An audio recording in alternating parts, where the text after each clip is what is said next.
hi, my name is Irini Angelica Junta. I'm a professor of computational methods for modeling and analyzing learning processes. I'm at the University of Duisburg-Essen in Germany, and University of Duisburg-Essen is part of the augMentor project consortium. And there we lead a work package 2, where we aim to elicit user and technical requirements for the augMentor platform. And we are also responsible for designing reference profiles for augMentor learners. So this is us in a nutshell. Thanks, Irini. Hi, everyone. I'm Sagun Shrestha, Research Associate at the Institute of Educational Technology at the Open University UK. And today I'm here to talk about the European-funded project, which is extending design thinking through emerging digital technologies. In short, we call it Extendt2 or Extend2. I have joined this project as a researcher. So this European project is co-funded by European Union and Innovate UK, which began in September 2022, and it will end in August 2025. Basically, it uses design thinking and digital technologies to develop students' 21st century skills. By 21st century skills, we mean such as critical thinking, creativity, and technological skills. It makes use of augmented reality, 3D printing or scanning, virtual robotics, and learning analytics. So this project is deployed at scale across 6 countries. They are Sweden, Greece, UK, Norway, Ireland, and Belgium, and it is guided by a digital design thinking model, which enables sustainable forms of teaching and learning. Yeah, that's it.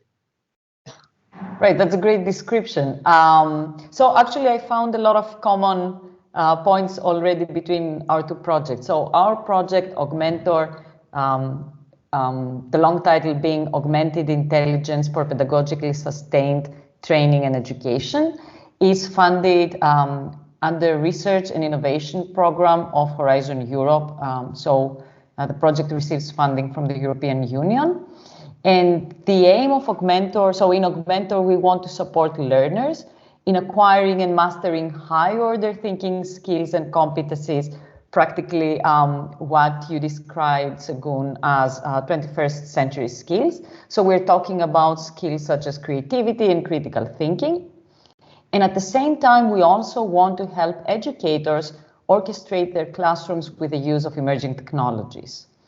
So to that end, we are designing practically an AI-enhanced platform to provide personalized feedback and recommendations that are tailored to the learner's individual needs in diverse contexts.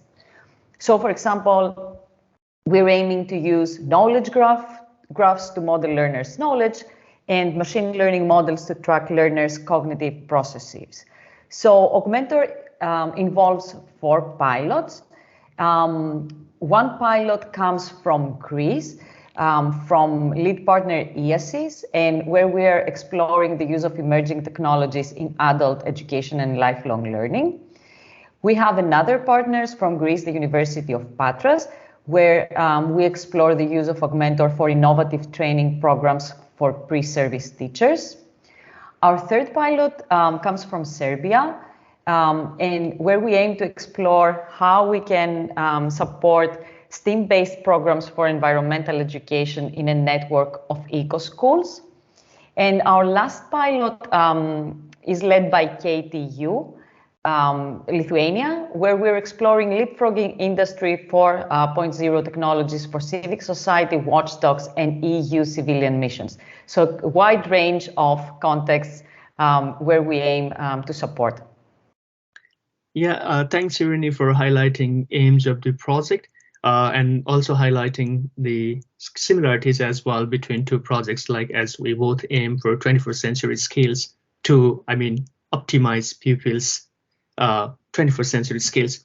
So in short, our project, Extend2, aim to develop teachers' capacity in teaching with new technologies and applying design thinking, which I just mentioned earlier as well, in their practice as a method of problem solving with the students. We aim to help especially upper primary and secondary school teachers to integrate design thinking in teaching, supported by our own homegrown digital tools. So those tools are Choico, surveyed, and so on, which I will highlight later as well. As pupils will get engaged in a design thinking activity with the support of their trained teachers, these pupils will have gained research skills to explore the complex problem or situation, such as it can be sustainable transportation, climate change, and in UK's case last year in the pilot, they explored minimizing energy consumption at the school. And it will enable them to devise innovative artifacts or ideas to solve such problems, along with developing understanding of the topic design thinking aims to address. We believe, having done so, students will get to understand what other people are thinking and doing about an issue, learn how to prototype and iterate artifacts, reflect and improve artifacts through feedback, and overall become confident in critically assessing complex situations. So, I mean, our focus is to also enable students to be a mini researcher in one sense. Yeah, Irini, let's talk about now, let's say the technology we are using then. You highlighted earlier as well, but yeah, shall we just elaborate a little further? Yeah, sure, absolutely. So we are practically aiming to develop an artificial intelligence boosted toolkit. So I'm using the acronym AI a lot. And the idea of the toolkit is that we're building on big data and learning analytics in order to support learners, but also in the long run, different types of stakeholders by providing explainable recommendations, feedback, identification of educational resources, and so on. So like I said, knowledge graphs are the basis of our AI toolkit. And along with that, we're also using supervised and unsupervised machine learning algorithms to build what we call student models. And by student models here, we mean profiles like augMentor profiles that practically describe and allow us to know the specific needs of our learners population and provide feedback that practically serves their needs. So that would be very briefly the technologies we're using. Oh yes, thank you, Ernie. So in our case, we use a range of tools such as Multi2, which is a tool to create 2D or 3D, I mean two-dimensional or three-dimensional animated models. And Soiko is another homegrown technologies, one of the homegrown technologies, which is a simulation game about the consequences of the choices we have made. Next tool that we use is Sorbet, which is a sorting game. And the another tool which OU developed is Enquire for students, which is a survey tool to collect data and collect feedback about design thinking artifacts. So talking about Enquire for students, in comparison to other tools, it has some specific functionalities, such as the users can pilot their studies and improve them, use a consent form before collecting any data, which can also be customized, so students can customize at any point of time when they like. Importantly, this functionality instills research skills in pupils inductively, which I was highlighting earlier as well. And finally, this year we are using GearSpot, which is a virtual robotics tool. So teachers and pupils engaged in our project can access these old tools for free we have now the password protected platform, which we call Extendt2 platform, so they can access through this platform. But others who are interested in exploring our tools, they also can find the digital resources alongside our tools in project website, which is www.extendt2.eu, and access these resources from there. Let me talk more on this project technologies. In our project, these technologies help learners carry out tasks in its design thinking stage. By design thinking, we mean it's a process of problem solving that can help to develop 21st century skills, which I highlighted earlier as well, by co-creating, piloting, and improving solutions. Let me give you an example. In design thinking stage, let's say at empathize and understand stage, in which pupils explore a problem and try to understand the needs of the users, they are expected to use inquire for students for learning to inquire for students, I mean, to collect data in relation to what others think about the problem they try to solve. So at the same time, at the rapid prototyping and iteration stage, let me give you another stage, the example of another stage. They can use tools such as Mol2, which is the 2D or 3D printing tool, Sorbet, Choico, or Gearsbot to develop their artifacts, or make changes following feedback and create a final artifact to sort out the problem. So all of these technologies are adding a special value to design thinking. And this year last year we had the, let's say, double diamond model, like having 4 different stages. But this year we came up with our own design thinking model, which has, let's say, all the technologies. I mean, which all stages of this new model have embedded different technologies so that they can, implement with the technologies. That's it. Yeah, that's super interesting. So actually, in augMentor, we're taking an approach that's where we are aiming to be platform agnostic to the extent possible. So that means that we want to serve educational scenarios that potentially make use of learning management systems, or online platforms like Try Hack Me, or practically anything you can think about, right? So we're trying to be a bit, to leave more room for flexibility and creativity to come in, but also to serve different contexts. So what we're doing is that we're providing the explainable recommendations and feedback practically to the teachers of a course. And we involve learners implicitly, right? So we are not aiming to provide recommendation directly to learners, but we think that this should go through the teachers. And in this way, we are following a human-centered, human-in-the-loop, if you would like, approach, where the teacher is practically always responsible for the progress of the classroom and for the educational content. So in this sense, the augMentor platform will have as a main stakeholder the teacher, but of course the recommendation and the feedback that it generates is practically for learners. And having said that, we are putting together currently our reference architecture design that includes various components that work together simultaneously towards achieving our goals. So for example, we are using databases to store our data, middleware and APIs, the web interface to communicate with our user. We have an engine that serves the augMentor profile. So practically this is the supervised and unsupervised machine learning algorithms that we use, the knowledge discovery component, an explanation generator and reporting engine. And currently we are exploring how we can use large language models that are also very hot and very sexy for that purpose. And finally, we have a knowledge game-based decision and policy making. So that's a bit of our technology. But it sounds like, Sagun, how long have you been running already? So when did your project start?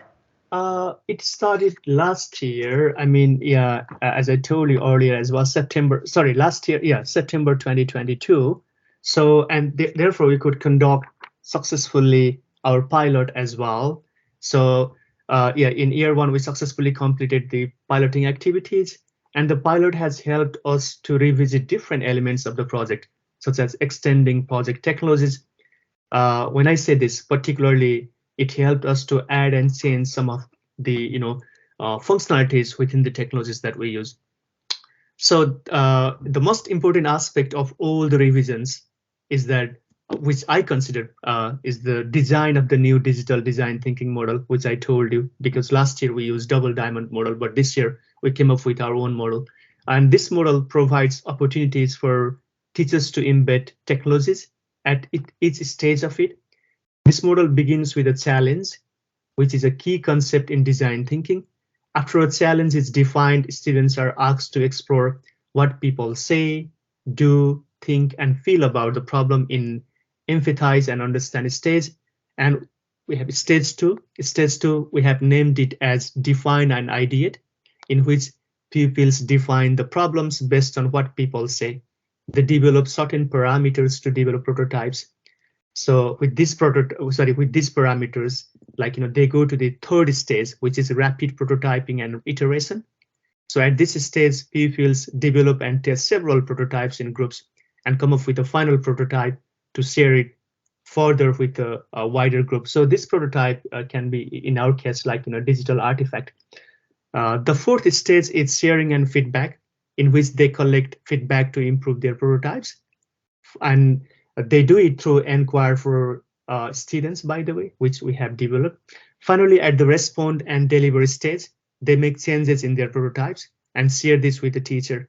So the outcomes of this DT activity can be artifacts students develop using technologies, or it can be new knowledge they have gained on the area they have explored, and changes, or the next could be changes in their behavior guided by the new knowledge. Another change which we had following the piloting is that we have modified the activity plan template. So last year we had the activity plan template, but based on the project, the feedback from pilot, we modified it. It is a template, so that when I say activity template, it is a template with some prompts to help teachers create design thinking activity plan. We have created some video tutorials this year about how to use each tool. As teachers engaged in the pilot suggested that visual information or tutorials is more effective than a text, textual information. So if we have focused this year on the video information as well, so that teachers can have, let's say, access to those technologies without much difficulty. Thank you, Rin. Yeah, absolutely. So actually, it sounds like you're a lot more ahead than us. Just very briefly, I will mention that we started in January 2023, and of course we have a 3-year duration, meaning that we will end by December 2025. And we are currently, we're just wrapping up our first year, and we have identified some challenges ahead. Like, for example, we have seen that our pilots use different ways for delivering their educational courses. Our pilots have different target groups, and they use different pedagogical approaches. We're working on collecting data for training our machine learning models. And well, not all pilots, like one would expect, measure creativity or critical thinking in the same way through digital tools. So what we're doing now is we're putting together a pre-pilot phase where we're practically trying out what we have developed so far, with the aim to address the challenges that I already mentioned, and also collecting some early data for training our machine learning models. And this is something that runs the first semester of, well, maybe even less, of 2024, and then we will proceed with our piloting phase. Oh, that's good. That's quite interesting, yeah. So if I highlight our activities which are happening in the next few months in our project, so it's like we are conducting at this point workshops. We in UK we conducted workshop. I think it was only last week, I think in December. Yeah. So we are conducting workshops with teachers from this month onwards. We have invited upper primary and secondary teachers, as they are our target, let's say, teachers target group of this project. So then, yeah, we have invited these teachers of Europe and other parts of the world as well to take part in one of 3-hour workshop. The objective of this workshop is to help teachers understand DT, design thinking, and project technologies, and also create a design thinking activity plan they can implement in their classroom. We are getting a very good response from interested colleagues to join the workshops. So, and also at this point, like, through this, in this podcast, I would like to take this opportunity to invite interested colleagues to join one of the workshops happening in January. Please check the dates by going through our X social media, which is formerly known as Twitter. Our handle is at Extendt2. You can just find us and then show your interest. We might organize a few more in February and March as well. So you may drop, like those teachers may drop us an email if you are interested in. So in March onwards, we plan to work with selected teachers to implement design thinking projects in their classrooms and collect data that will help us assess the impact of this pedagogical approach on the development of students' 21st century skills. That's fine, Erin. Yeah. Yeah, awesome. I'm sorry for interrupting, but just also I'm gonna follow your great example and also share our website, augmentor-project.eu. We are currently disseminating and trying to reach out to as many stakeholders and interested parties as possible. We are participating in science fairs and exhibitions, so we would be more than happy to hear from people who are interested to learn more about augMentor. Yes, thank you, Erin. So yeah, finally, lovely meeting you virtually, and it has been a really good, let's say, platform to discuss. Yeah, same here. And I'm looking forward to hearing more about the project, actually, your project.